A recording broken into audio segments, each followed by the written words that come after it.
ज़मीनों आसमां में हर जुबां से ला इलाहा निकला।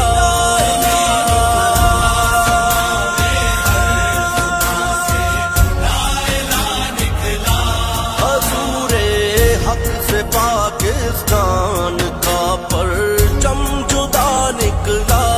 अगरचे कौम दरमांदा उदास और आशिकस्ता थी, अगरचे कौम दरमांदा उदास और आशिकस्ता थी, मगर फिर कायदे आज़म सआली रहनुमा। पसवात ग्रास ग्राउंड کې سیول انتظامیه د پاک فوج په تعاون سره جنرال ثناء الله کرکټ ټورنمنټ انعقاد شو. په ټورنمنټ کې ملکن ډیویژن نه 8 ټیمونو حصہ واخیسته چې په ګرسوات 2 ټیمونه شامل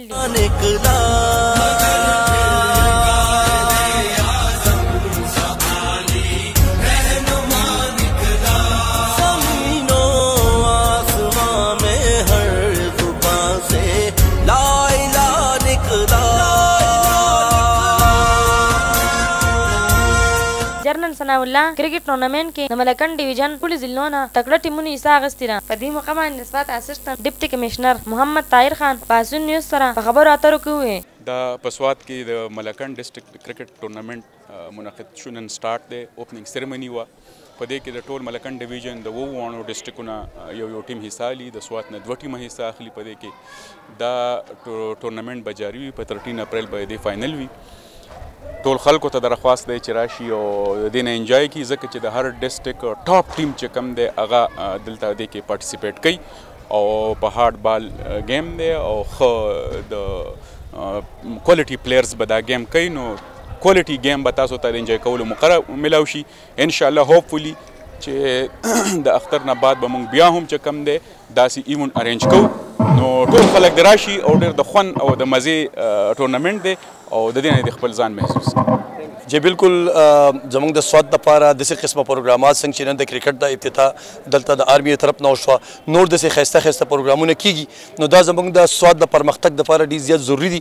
زه په دې باندې د پاسون ټي وي ډېر زیات شکریه ادا کوم چې په دې کې تاسو ډېر زیات مخکې هر پروګرام هر رپورټ تاسو زه روزانه ګورم چې باقاعده طور پر جوړوئ او خلکو ته هغه اویرنیس رسوئ.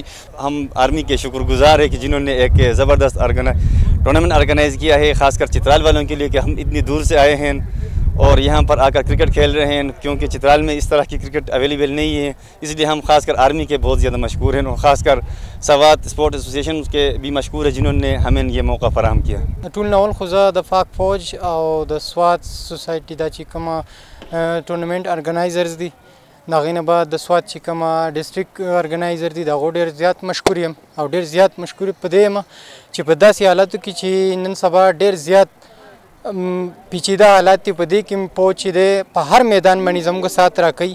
په هر میدان باندې که هغه د جنگ میدان وي که هغه د ملک په هر قسم حالاتو کې که سپورټس او سپورټس خاص کر په سپورټس اکټیویټیز باندې دیو زموږ په دې قبایلي علاقو باندې ډېر زیات توجه ورکړل. دا د دیو ډېر زیات ښه اقدام دی. په سوات ګراس ګراوند کې سٹارټ شوی ټیټ 20 کرکټ ټورنمنټ په سوات کې د امن واضح ثبوت دی. روما خان پاسون نیوز منګور سوات.